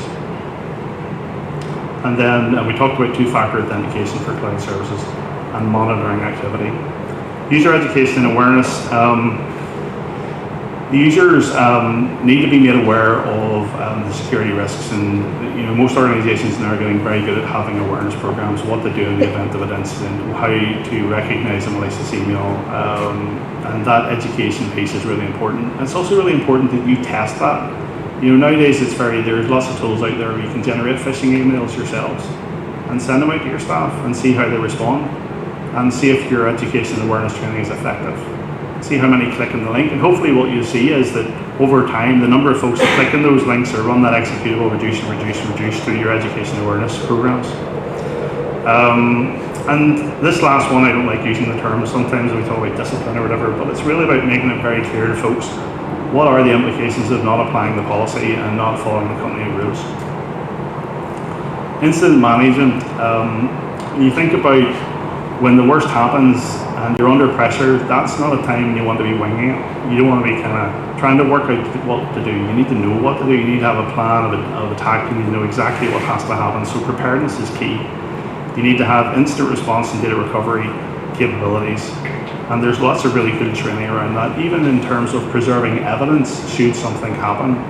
And one of the key things is when we talk about securing your platforms, you have to have the ability to restore from a backup. And when you think about your backup systems nowadays, those are typically disk-based backups. So if ransomware runs on a machine and it encrypts the content, it can encrypt your backups. So you really need to think very hard about how you secure your backup environments, and set that off to the side, secure it, and ensure you have offline backups that cannot be attacked. And that segmentation of the network we talked about earlier, where you kind of isolate things, you control the flow of them, you really need to do that with the backup servers. Whitelist the code that can run on them, have firewalls on them that limit only the required machines to talk to them, have log monitoring to see what's going on. Because if your backups don't work and you're hit with ransomware, you're really in an unhappy place. Malware prevention.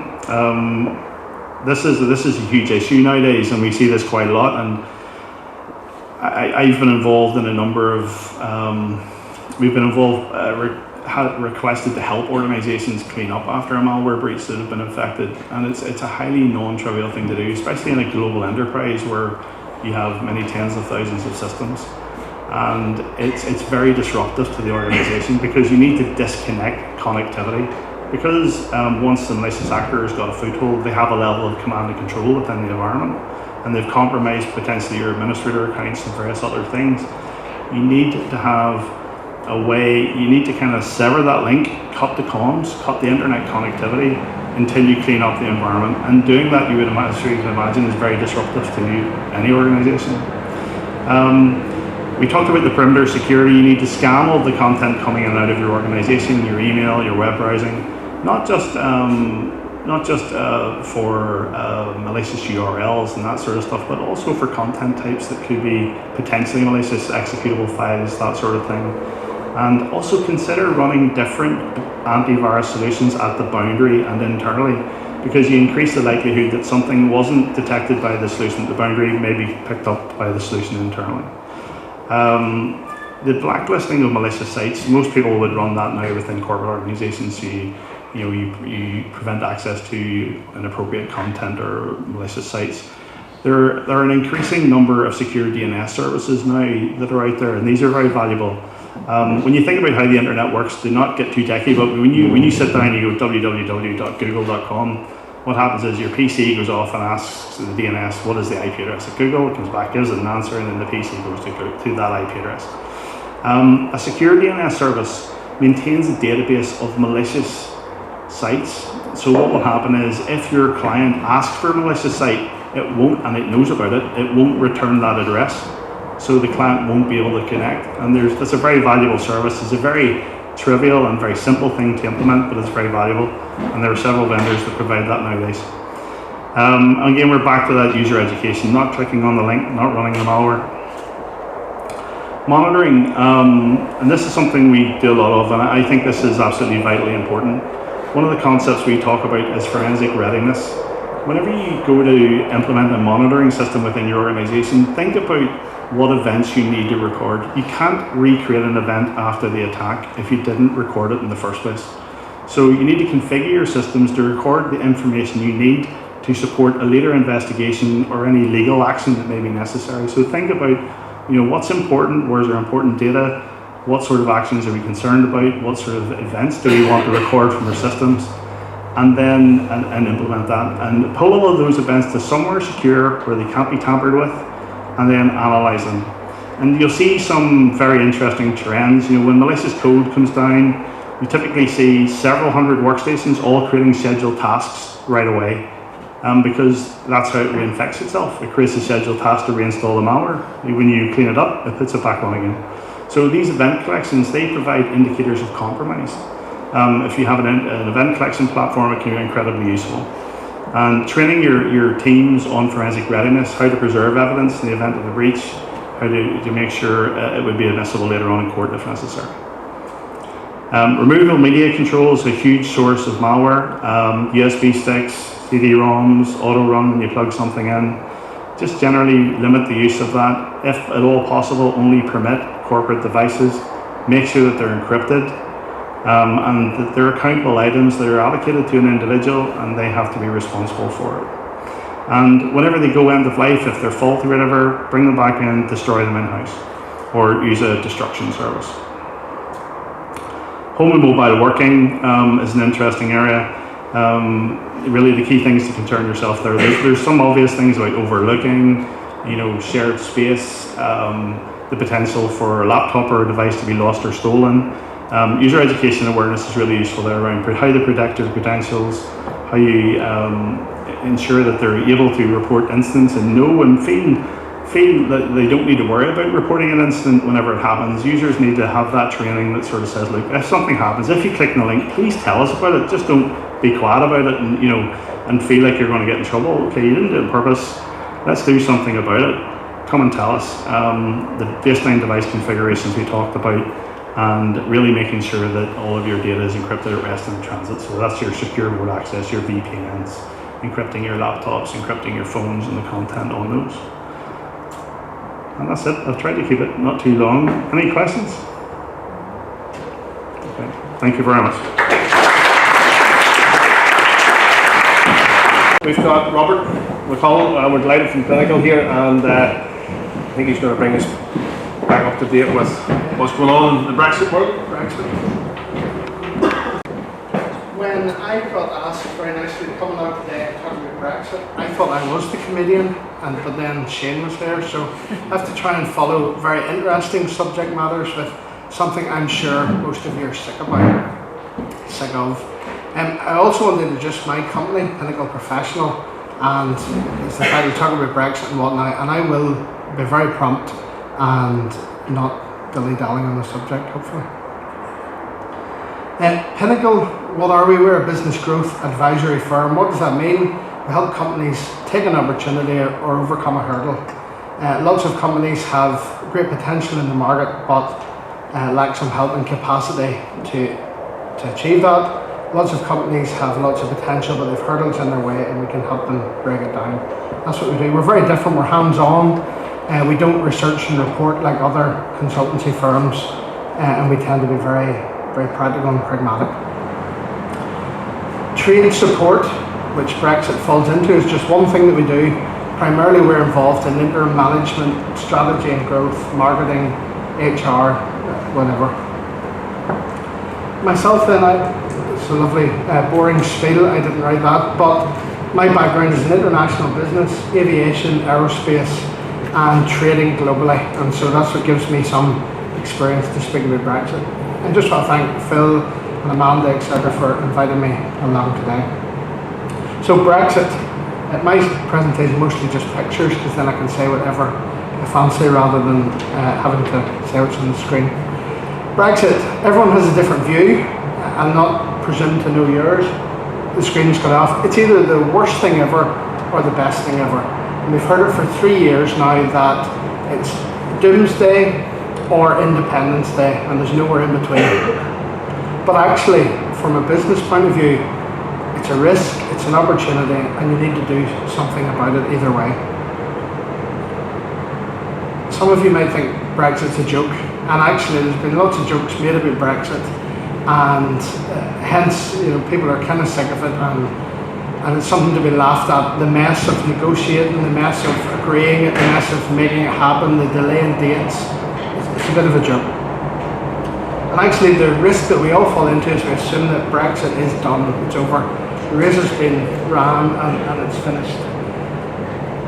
From a business perspective, that's completely not the case. So what is Brexit? You've all got a different opinion. Brexit's boring, difficult, dangerous, an opportunity, a risk, whatever. And actually the last one is one that people kind of hung on to for quite a while, and it was that Brexit's never going to happen. Well, unfortunately, at this minute in time, Brexit is happening. It's happened effectively, but we're in that transition period where there's a lot of change. What does that mean? What does Brexit actually mean for you and your business? Well, it might mean tariffs. We've looked at lots of lovely physical goods today, drones and systems and infrastructure. Those things have codes, and they have customs paperwork, and they have compliance systems that they have to comply with, and that means tariffs and costs. So you start to move stuff around, suddenly you're you're less competitive, you've got new costs, things that you need to allow for. For some businesses here, it'll mean people. We were discussing security guards and minimum wage. We find a lot of those people might not be naturalised British or Irish citizens, and that's the job that they've decided to work in. Well, actually, are they going to earn £25,000 a year?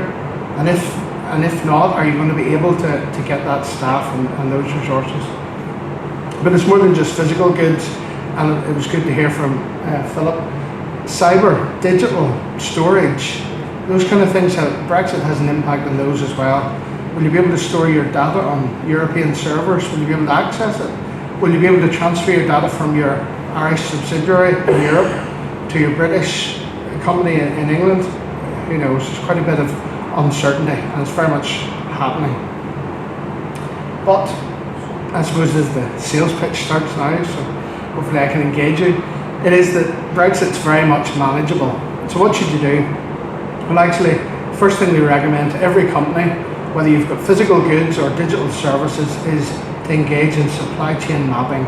You need to look at your supply chain and see where is everything coming from, and what are the impacts.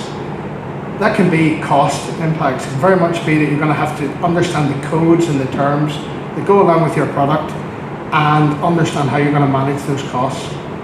Perhaps it's just customs compliance. Maybe you're not worried about the costs, but you're worried about your goods getting held up at ports and airports, etc. Now's the time to start planning, to start working with someone who can help you plan to make sure you don't see those impacts in your business. And something we very much help businesses with is getting your heads around all those risks and resources and putting systems and processes in place to make sure that, yes, Brexit might have an impact, it's a risk, but you can control it and you can manage it.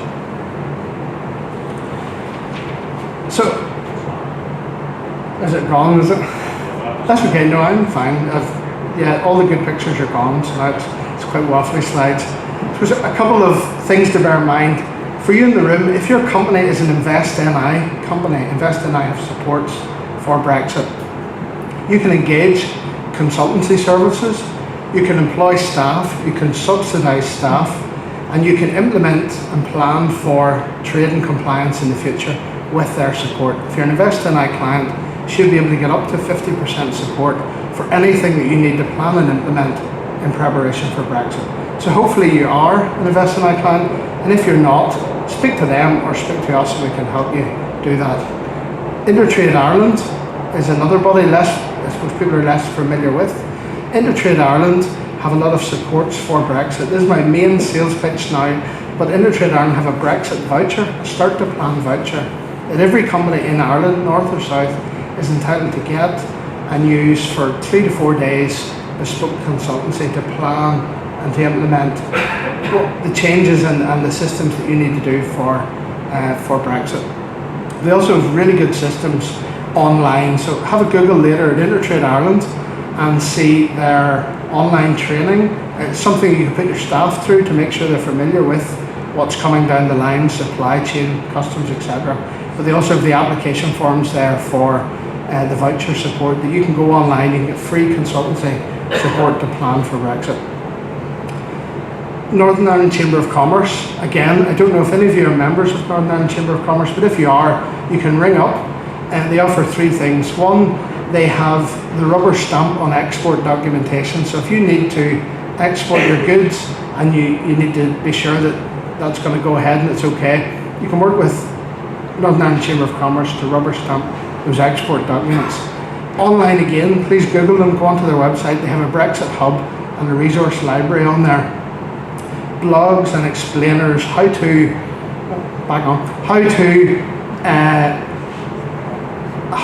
get your codes, how to understand commodity codes, how to map your supply chain, how to fill in an export document. All of that's on there and it's an explainer format. We're actually the Brexit consultants with Northern Ireland Chamber of Commerce, and we've written all those documents which are free on the website to everyone. And then additionally to that, if you feel you need bespoke advice, just ring them up. They forward that call on to us and we'll be happy to talk it through with you. So this is what we can provide, but it's also what you should do, irrelevant of whether you do it with us or someone else or internally. I really recommend, it's a bit like the cyber, you need to do a gap analysis of where you're at, understand your weaknesses and your risks.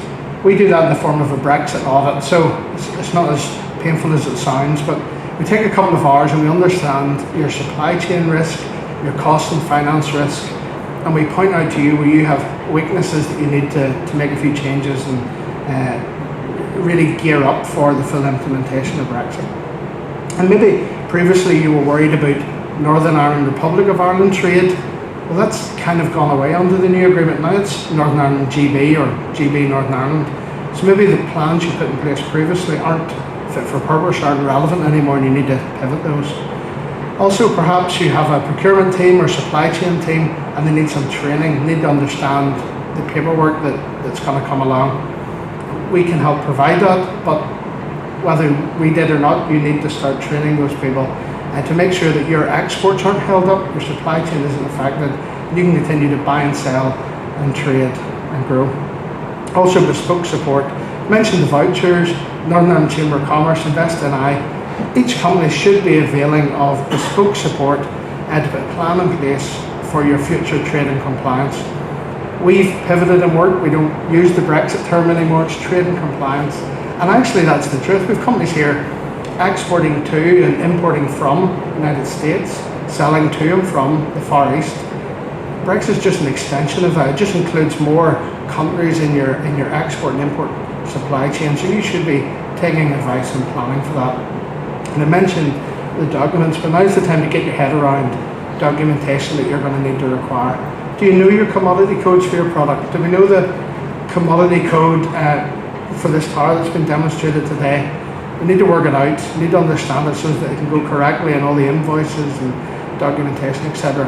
Sounds easy. Get it right. It is easy. You get it wrong, suddenly there's a pallet of these sitting in the airport and not in Birmingham. Now's the time to start planning for Brexit. You're all totally sick of hearing about it. I'm sick of hearing about Brexit on the news, but thankfully the news moves on and we'll hear about something else next week. But it's not something that you should be giving up on as a business, and you need to plan for that now. Make those improvements, changes and plans in your business. Again, thank you. We're on LinkedIn. My email was on the screen, our info@email's there. Or please stop me and get a card. We would love to signpost you in the right direction on your trade and compliance going forward. And thanks again to Envision for the invitation of what is a fantastic day and demonstration of their product skills and capabilities. So thank you.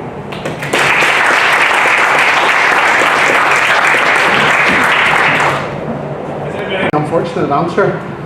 Trade from Northern Ireland to GB or GB to Northern Ireland is going to be subject to export and import controls.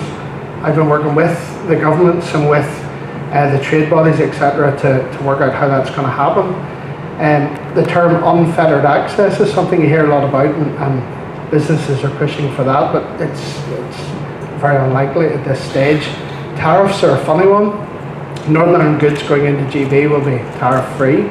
And GB goods coming to Northern Ireland will be tariff-free, with the exception that if they're for outside of Northern Ireland, then there will be tariffs. So there could be delayed reporting, tariffs and claim backs, all kinds of ramifications, and lots of that will form part of the trade deal that's been negotiated at the minute.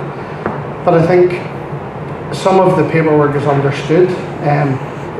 You're selling all over the world, buying from all over the world. It's the same kind of compliance and paperwork. So it's all about know your codes, know your tariff codes, and be ready to fill in some forms that are coming. That's what I have on that. That's the GB Northern Ireland. But what about Northern Ireland, as I said, the US? Are we under European regulations or are we under GB regulations? This is the good news and the bad news. The bad news is we don't really know. And the good news is that I think we're going to be able to choose. So we're going to have potentially a great opportunity of being the fit in both camps going forward. Legally and technically it's a UK product coming from the UK, but I think we will be able to claim access into the European market.